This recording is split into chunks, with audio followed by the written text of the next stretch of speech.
La fin de l'année est souvent l'occasion de faire une liste de bonnes résolutions que l'on prend pour l'année suivante. Malheureusement, l'expérience montre que ça ne marche pas très bien.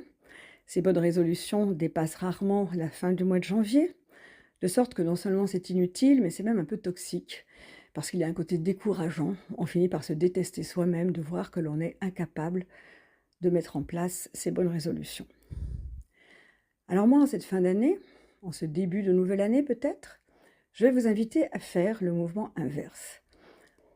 Car dans les thérapies que je pratique, les thérapies selon l'école de Palo Alto, nous aimons beaucoup provoquer des mouvements inverses de ce qui ne fonctionne pas. Et c'est cela qui va nous dégager des énergies nouvelles. Alors, au lieu d'empiler de nouvelles résolutions, faites plutôt du vide dans votre vie. Faites la liste dans un carnet ou sur votre ordinateur, votre téléphone, faites la liste de toutes les activités que vous déroulez du matin au soir, les différents jours de la semaine, les différents jours de chaque mois, vos activités professionnelles, personnelles, familiales. Faites la liste de tout ce que vous faites actuellement, de tous vos projets en cours. Faites la liste de vos relations, les gens que vous rencontrez chaque jour, avec qui vous êtes en relation amicale, professionnelle, personnelle.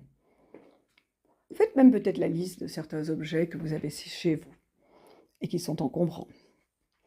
Et demandez-vous pour chacun d'entre eux, lorsque vous pensez à cette activité, lorsque vous pensez à cette personne, lorsque vous pensez à cet objet qui prend de la place dans votre salon, est-ce que cela vous donne de l'énergie? Est-ce que cela vous donne envie d'aller de l'avant?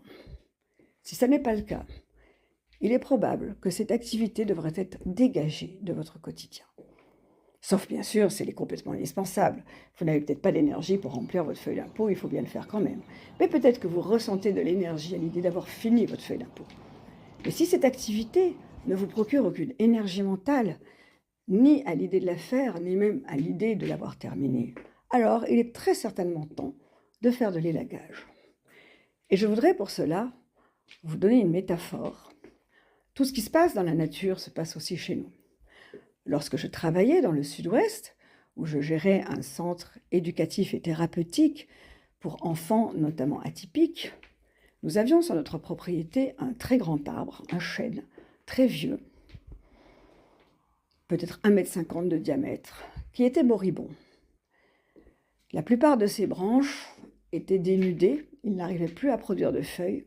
Pourquoi? Parce qu'il avait de très longues branches, une ramure très volumineuse. Et il était attaqué par des insectes, de sorte que, étant malade, il n'avait plus l'énergie nécessaire pour pomper de la sève jusqu'au bout de ses très longues branches, et il était en train de s'épuiser et de mourir. On m'a conseillé, bien sûr, de l'abattre. Ce chêne est trop vieux, il est malade, il va devenir dangereux, les branches vont se casser sur la tête de quelqu'un, il faut s'en débarrasser. Mais moi, j'aime les arbres, ce sont des êtres vivants autant que nous. On ne se débarrasse pas d'un être humain parce qu'il est vieux et malade.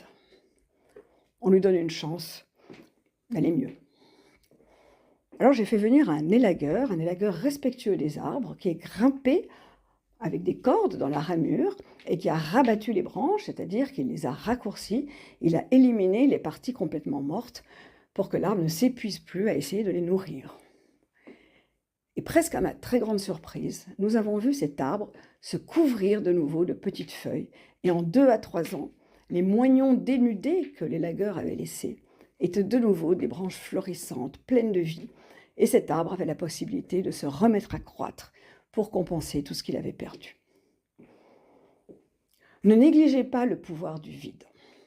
Chaque fois que vous allez créer du vide dans votre existence, vous serez étonné de l'énergie qui va être libérée pour les projets qui sont vraiment vivants en vous, pour les envies qui sont productives, et que ce soit des projets personnels, familiaux, artistiques, des loisirs, des projets professionnels, que ce soit des relations. Vous allez immédiatement retrouver une forme de vitalité. Et c'est cela dont on a besoin en début d'année, car c'est une période où les jours sont courts, il n'y a pas beaucoup de lumière, il fait froid. Et cette vitalité, c'est un élan qui va se déployer tout au long de l'année. Alors, faites du vide. Éliminez tout ce qui ne vous donne plus d'énergie. N'empilez pas de grandes résolutions.